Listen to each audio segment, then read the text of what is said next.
नमस्कार दोस्तों, Byju's exam prep IAS में आप सभी का स्वागत है। अर्थव्यवस्था विशेष के आज के सत्र में रक्षा आयात के संदर्भ में भारत के द्वारा जो कुछ प्रतिबंध लगाए गए हैं उनके संदर्भ में हम चर्चा करेंगे और देखेंगे कि आत्मनिर्भरता को लेकर भारत का जो प्रयास है रक्षा क्षेत्र में, उसके लिए प्रमुख रूप से ये जो एक तरह से बैन लगाया गया है ये काफ़ी महत्वपूर्ण है। तो इस बैन का एक तरह से उद्देश्य क्या है और भारत में रक्षा क्षेत्र में आत्मनिर्भरता को प्राप्त करने के लिए क्या क्या एक तरह से प्रयास किए जा रहे हैं। क्योंकि आप देखें, अगर हम रक्षा क्षेत्र में देखें तो हम बड़े पैमाने पर अलग अलग प्रकार के हथियार या जो भी उपकरण हैं उनकी प्रमुख रूप से आयात पर एक तरह हमारी निर्भरता बनती है। उसको एक तरह से हम घटाना चाहते हैं और हमारी कोशिश ये है कि आयात तो घटे ही, साथ साथ हम उसके उत्पादन के लिए जो घरेलू विकल्प है उनको भी एक तरह से तैयार कर पाएँ। ये एक प्राथमिक हमारा उद्देश्य है। तो यहाँ पर सरकार की तरफ से घोषणा जो सामने आई है उसमें 928 अगर हम देखें तो अलग अलग डिफेंस के जो कंपोनेंट हैं, जो अलग अलग कह सकते हैं कलपुर्जे हैं, उन पर एक तरह से बैन लगा दिया गया है। यानी इनका जो भी अलग अलग हथियारों में या मान लीजिए किसी भी तरह के फाइटर प्लेन में कहीं भी उपयोग किया जाता है, उनको अब आयात नहीं किया जाएगा, इनका भारत में ही उत्पादन किया जाएगा। तो कोशिश क्या है कि हम आत्मनिर्भरता को बढ़ाना चाहते हैं और इसी संदर्भ में ये जो घोषणा सरकार की वो काफ़ी महत्वपूर्ण है। एक बात आप ये भी ध्यान रखें कि ये जो बैन लगाया गया है ऐसा नहीं है कि पहला बैन है, ये एक तरह का चौथा बैन यहाँ पर है। तो 928 की जो सूची बनाई गई है ये पहली नहीं है, इसके पहले आप देखें और 3 बार ये काम हो चुका है। यानी अगस्त 2020 से प्रक्रियाएं शुरू हुई थी और ये जो 928 यहाँ पर अलग अलग जो पुर्जे या कह सकते हैं जो कलपुर्जे उनको बैन किया गया है कि इनका आयात नहीं होगा, इनको अब भारत में एक तरह से उत्पादन किया जाएगा। ये सरकार का एक तरह से प्रयास है, क्योंकि अगर आप भारत में उत्पादन करेंगे तो कहीं ना कहीं उत्पादन की प्रक्रिया अगर बढ़ेंगी तो इससे भारत में रोजगार और आय की जो स्थितियाँ हैं उस पर एक तरह से हम बेहतर रूप में कहीं ना कहीं परिणाम ला पाएंगे। तो सरकार का उद्देश्य भारत में उत्पादन गतिविधियों को रक्षा क्षेत्र में बढ़ाना और साथ साथ रोजगार और आय के साधन भी बढ़ाना। तो सरकार का मानना है कि हमने ये जो 928 यहाँ पर कलपुर्जों के संदर्भ में बैन लगाया है, ये लगभग 715 करोड़ रुपए की एक कह सकते हैं स्थिति बनाते हैं जो हम आयात करते हैं।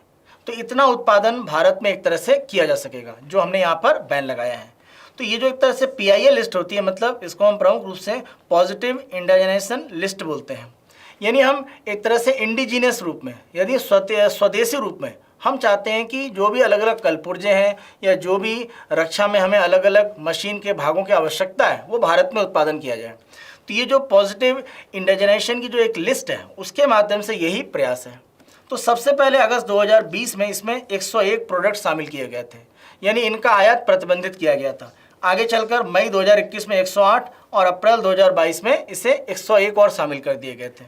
अब अगर हम देखें तो ये मई 2023 में 928 और हैं। तो सरकार की तरफ से आप देखें घरेलू और वैश्विक बाजार में जो भी कलपुर्जे या उपकरण जो रक्षा क्षेत्र में एक तरह से आवश्यक होते हैं उनके लगभग 7031 जो एक तरह से अलग अलग विकल्प हैं उनको हम स्वदेशी रूप में बना रहे हैं। यानी हम भारतीय नहीं, हम विदेशी बाजार में एक तरह से इन अलग अलग कलपुर्जों को अगर हम देखें तो निर्यात की स्थितियों में हम जा सकते हैं।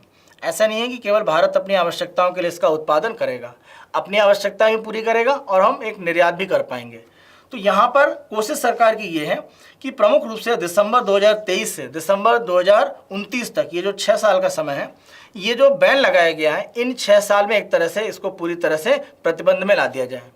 क्योंकि जो भी उपकरण है उनके साथ में सरकार ने एक डेट या कह सकते हैं समय सीमा दिया है। जैसे मान लीजिए किसी उपकरण के लिए समय सीमा 2024 दी गई है, तो 2024 तक तो अभी आयात हो सकता है, उसके बाद नहीं होगा।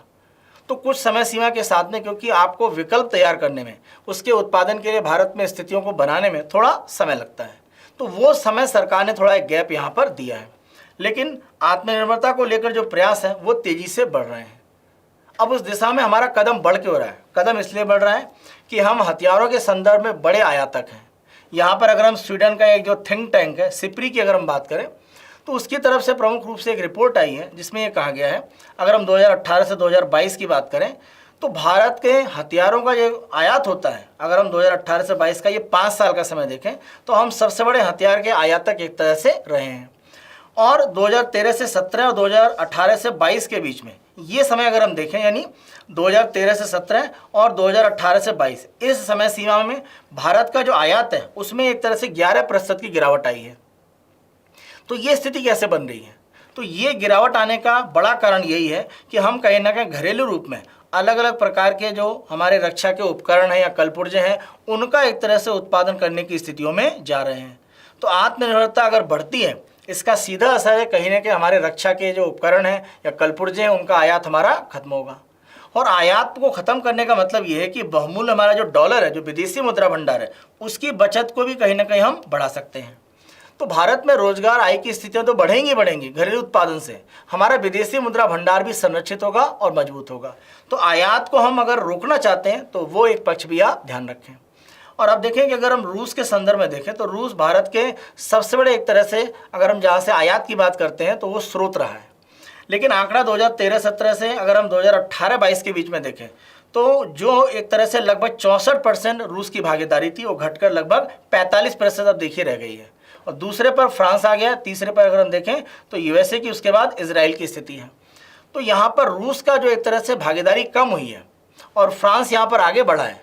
तो ये एक तरह से कहा जा रहा है कि रूस से जो भी हमारे आयात हो रहे हैं उसके काफ़ी हद तक जो विकल्प हैं वो हमने घरेलू स्तर पर एक तरह से बनाने का प्रयास किया है और काफ़ी हद तक इसमें हम सफल रहे हैं। तो हमारा जितना बड़ा आयात है, जितने बड़े हम आयात के हथियारों के, उनके कल पुर्जे या अन्य प्रकार के उपकरण के, अगर हम उसके देसी या अपने स्वदेशी विकल्प बना पाएंगे तो शायद हमारे लिए आर्थिक रूप में भी स्थितियाँ एक तरह से काफ़ी मजबूत हो सकती हैं। यहाँ पर अगर हम आत्मनिर्भर भारत अभियान की बात करें तो यहाँ पर हम बहुत सारे अलग अलग जो इनिशिएटिव हैं या कह सकते हैं अलग अलग जो प्रयास हैं उनको देखते हैं, जिसके माध्यम से भारत में एक तरह से कोशिश ये की जा रही है कि स्वदेशीकरण किया जा सके। किसका? जो रक्षा क्षेत्र है वहाँ पर। तो रक्षा क्षेत्र में उत्पादन की जो स्थितियाँ उसमें घरेलू भाग एक तरह से बढ़ पाए, इसके लिए कई प्रयास किए जा रहे हैं। जैसे अगर हम पहला प्रयास देखें तो यहाँ पर जो औद्योगिक लाइसेंस दिया जा रहा है रक्षा क्षेत्र में उत्पादन करने के लिए, उसको लंबी समय अवधि का दिया जा रहा है। यानी अगर आपको लंबी यानी 10-15 साल की अवधि का माली लाइसेंस दिया जाता है तो आप आसानी से एक लाइसेंस के आधार पर लंबे समय तक जो रक्षा क्षेत्र में अलग अलग उपकरण हैं उनके उत्पादन की प्रक्रियाओं में जा सकते हैं। इसी के साथ साथ सरकार की यह घोषणा है कि तीनों सेनाओं और अगर हम कोस्ट गार्ड की बात करें तो उनमें जो भी मॉडर्नाइजेशन किया जा रहा है, आधुनिकीकरण किया जा रहा है, उसमें हम स्वदेशी एक तरह से आधार पर ज़्यादा ध्यान देंगे। तो अब देखिए सेनाओं के इस तरह से आधुनिकीकरण को लगातार सरकार करती रहती है, जिससे कि जो आधुनिक आवश्यकताएं हैं उनके अनुसार हमारे जो सैन्य बल हैं वो एक तरह से तैयार रहें। तो यहाँ पर आप देखें स्वदेशी स्थितियों को बढ़ाया दिया जा रहा है। साथ साथ अगर हम प्रत्यक्ष विदेशी निवेश की बात करें तो सरकार के द्वारा ये कहा गया है कि जो प्रत्यक्ष विदेशी निवेश यानी एफडीआई आता है उसमें हमने एक तरह से स्वचालित मार्ग से, स्वचालित मार्ग का मतलब है कि यहाँ पर प्रमुख रूप से सरकार की जो मंजूरी की प्रक्रिया है वो काफ़ी आसान हो जाती है। तो सरकार जब ऑटोमेटिक बोल देती है इसका मतलब मंजूरी की एक तरह से बड़ी प्रक्रिया की आवश्यकता नहीं है, यहाँ पर निवेश बहुत आसानी से हो सकता है। तो ये लिमिट सरकार ने बढ़ाकर कितनी कर दी है? 74% तक। यानी मान लीजिए कोई 100 करोड़ का प्रोजेक्ट है तो 74 करोड़ रुपए का जो विदेशी निवेश है स्वचालित रूप में रक्षा क्षेत्र में आ सकता है। तो इससे विदेशी निवेश तो आता है, आप ध्यान रखें जब भी एफडीआई देश में आता है तो एक और कह सकते हैं इसमें जो प्लस पॉइंट है कि तकनीक भी हमारे यहाँ एक तरह से देश में पहुँचती है। तो तकनीकी जो उन्नयन है वो भी एक तरह से कहीं ना कहीं इस तरह के प्रत्यक्ष विदेशी निवेश के माध्यम से होता है। तो हम रक्षा क्षेत्र में तकनीकी उन्नयन पर भी कहीं ना कहीं ध्यान देना चाहते हैं। सरकार की तरफ से आप देखें एक यहाँ पर एक आप एक कह सकते हैं डिफेंस को लेकर एक चैलेंज है जिसको डेफ स्पेस कहा जाता है, यानी डिफेंस स्पेस आप कह सकते हैं। तो ये जो मिशन डेफ स्पेस है इसको अगर हम देखें तो इनोवेशंस फॉर डिफेंस एक्सेलेंस यानी आईडीएक्स के द्वारा शुरू किया गया है और इसको फंडिंग देने का काम डिफेंस इनोवेशन ऑर्गेनाइजेशन के द्वारा किया जा रहा है। तो डीआईओ की तरफ से आईडीएक्स में फंड दिया जा रहा है और इसकी तरफ से आप देखें तो डेफ स्पेस ये जो चैलेंज है वो शुरू किया गया है। तो ये चैलेंज क्या है? इस चैलेंज में सरकार की तरफ से ये कहा गया है कि 75 अलग अलग डिफेंस स्पेस के संदर्भ में, यानी रक्षा अगर हम अंतरिक्ष की बात करें तो इसके क्षेत्र में अलग अलग प्रकार के जो भी उपकरण की आवश्यकता है या किसी भी तरह के मान लीजिए आपको कोई भी मान लीजिए मशीन की आवश्यकता है तो 75 हमने आपको चैलेंज दे दिया। मतलब 75 अलग अलग हमने यहाँ पर चैलेंज की बात करी है जो आपको एक तरह से बनाकर बताना है।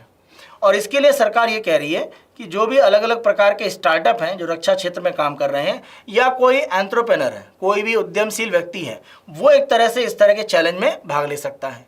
तो 75 जो भी डिफेंस स्पेस के लिए एक चैलेंज दिया गया है कि ये उपकरण मशीनें आपको बनानी है, तो कई स्टार्टअप या बहुत सारे जो एंटरप्रेन्योर हैं वो इसमें एक तरह से शामिल हो रहे हैं। तो इसके माध्यम से भी आप कहीं ना कहीं डिफेंस के क्षेत्र में भारत में जो एक इनोवेशन है उसको कहीं ना कहीं बढ़ावा देते हैं। तो इनोवेशन को बढ़ावा देने की जो प्रक्रिया है वो रक्षा क्षेत्र में इस तरह के चैलेंजेस के माध्यम से बढ़ सकती है और स्टार्टअप की स्थिति मजबूत करके हम कहीं ना कहीं इसको एक दीर्घकालिक रूप में मजबूती प्रदान कर रहे हैं।